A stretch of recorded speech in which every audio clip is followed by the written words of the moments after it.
감사합니다. 예, 안녕하세요. 뛰어야 사는 남자 이동훈이라고 합니다. 만나서 반갑습니다. 여러분들은 운동을 가실 때, 죄송합니다.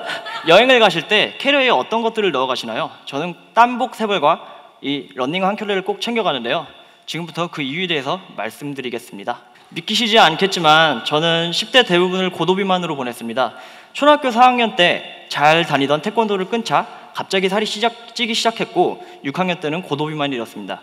그렇게 10대 대부분을 반에 한 명씩은 있는 뚱뚱한 애로 살게 되었죠. 하지만 그러던 저에게도 반전의 시기는 찾아왔는데요.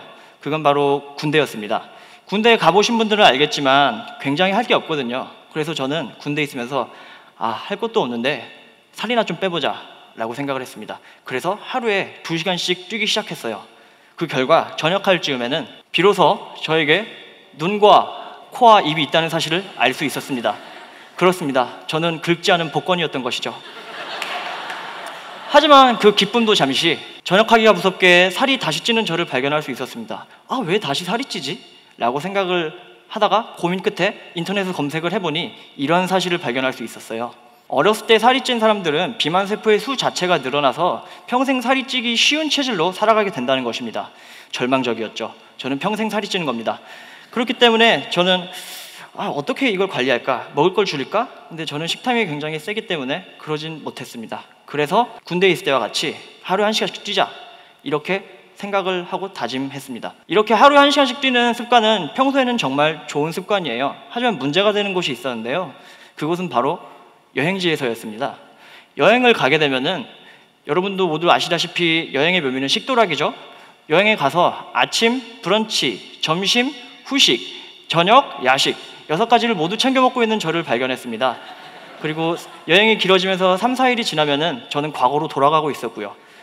그때부터 여행이 즐겁지 않았습니다. 저는. 왜냐하면 이 앞에 있는 맛있는 음식을 먹으면 난 뚱뚱해질 거야. 스트레스를 받기 시작하니까 여행 전체가 재미가 없고 불행해졌던 거죠. 어떻게 할까?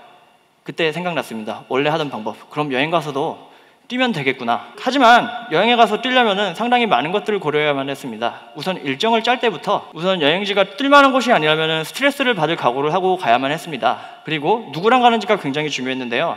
혼자 가면은 제가 뛰고 싶은 시간, 뛰고 싶은 곳에서 뛸 수 있었습니다. 하지만 누군가와 함께 간다면, 예를 들어서 부모님과 함께 여행을 간다면은 부모님께서는 아침 일찍 일어나시고 일찍 주무시기 때문에 저는 밤에 따로 뛸 시간을 마련해야만 했습니다. 문제는 친구들인데요. 여러분도 그러다시피 밤에 친구들은 절대 잠을 자지 않습니다. 하지만 아침에는 절대 잠을 잡니다. 그렇기 때문에 저는 아침에 따로 뛰는 시간을 낼 수밖에 없었습니다. 짐을 쌀 때도 저는 조금 달랐어요. 다른 사람들과 달리 저는 아까 말씀드렸듯 땀복 3벌과 러닝 한 켤레를 꼭 챙겼습니다. 그래야지 비로소 풀세트가 완성되었고요. 숙소를 잡을 때도 저는 강과 공원을 찾은 후 그곳에서 가장 가까운 곳에 숙소를 잡곤 했습니다. 여러분들이 중시하시는 관광지와의 접근성, 어차피 뛰어서 다 가게 되어 있습니다. 맛집 접근성, 여러분 1시간 뛰고 어디 들어가시면 거기가 맛집입니다. 그리고 숙소의 경치, 전 집에 없어요. 그럼 어떻게 숙소를 실제로 잡았는가? 뉴욕에서 제가 숙소를 잡은 것들을 예로 말씀드리겠습니다. 지도를 보시면은 저 별표 친 곳들이 뉴욕의 주요 관광지와 맛집들이거든요. 그렇다면은 당연히 최고의 숙소 위치는 저 아래쪽이 될 것입니다. 하지만 저는 실제로 숙소를 조금은 생뚱맞게도 저 위쪽에다가 잡았거든요. 왜냐면 서쪽으로 조금만 가면은 센트럴파크에서 뛸 수 있었고 동쪽으로 조금만 가면은 강에서 뛸 수 있었기 때문입니다. 그럼 같이 한번 뛰어보실까요?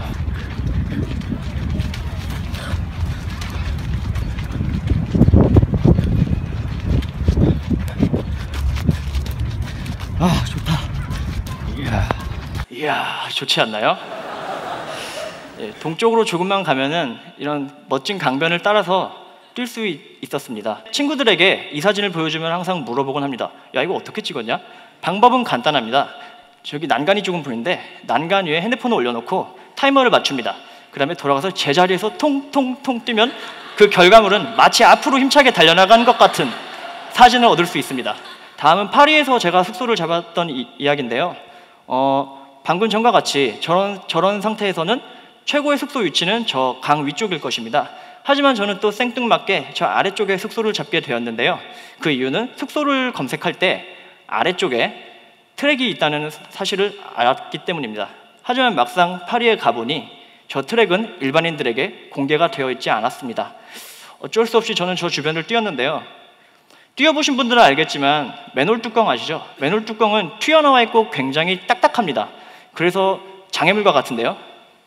저는 뛰면서 맨홀 뚜껑을 피해가기 위해서 유심히 봤는데 신기한 것은 파리는 맨홀 뚜껑이 모두 다르게 생겼다는 것입니다.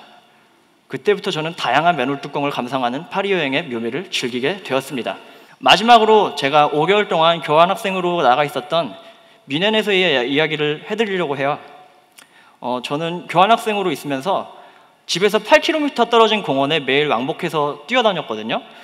왜 뛰었냐 물어보신다면은 공원에 가면 이런 아름다운 경관을 볼 수 있었던 점도 있지만 공원에 가는 길에서 이렇게 베이지색 일색인 도시에서 원색인 차들이 주는 아름다움, 그리고 타지에서 고향 생각나게 하는 아버지와 딸의 라이딩, 그리고 타지에서 고향 생각이 더 나게 하는 어떤 핫하신 분의 얼굴을 이용한 미용실 광고, 여러분 이것이 독일의 광고 크리에이티브입니다. 그래서 이런 것들을 볼 수 있었기 때문이에요. 결국 저는 공원에 가는 것도 좋았지만 그 공원에 가는 길에서 더욱더 다양한 감정들을 느낄 수 있지 않았나 생각을 합니다. 결국 저는 김정은 같은 것들을 보면서 뮌헨 하프 마라톤에 별도의 훈련을 하지 않고 완주할 수 있도록 체력을 만들었고 끝내 완주할 수 있었습니다. 결과적으로 제가 뛰는 여행을 하기 시작하면서부터 살이 찌면 어떡하지 하는 스트레스에서 해방될 수 있었고 음식은 더욱 맛있게 먹을 수 있었으면서 특히 뛰어보신 분들은 알겠지만 30분 이상 뛰게 되면은 엔돌핀이 돌면서 러너스 하이라는 황홀한 상태에 빠지게 됩니다. 그 상태와 여행 경험 자체가 섞이면서 여행에 대한 기억 자체가 황홀하게 기억이 되는 좋은 현상이 일어나기 시작했어요. 하지만 무엇보다 좋았던 것은 이전에 제가 해왔던 여행들이 가서 뭘 봐야지 하는 의무감에 가득 찬 여행이었다면 뛰기 시작하면서 제 여행은 가면 뭘 볼 수 있을까 하고 기대감에 가득 찬 여행으로 바뀌었다는 것입니다. 다음번에도 저는 어디론가 여행을 또 떠나겠죠. 그리고 저는 그곳에서도 뛸 것입니다. 이것으로 발표를 마치겠습니다. 감사합니다.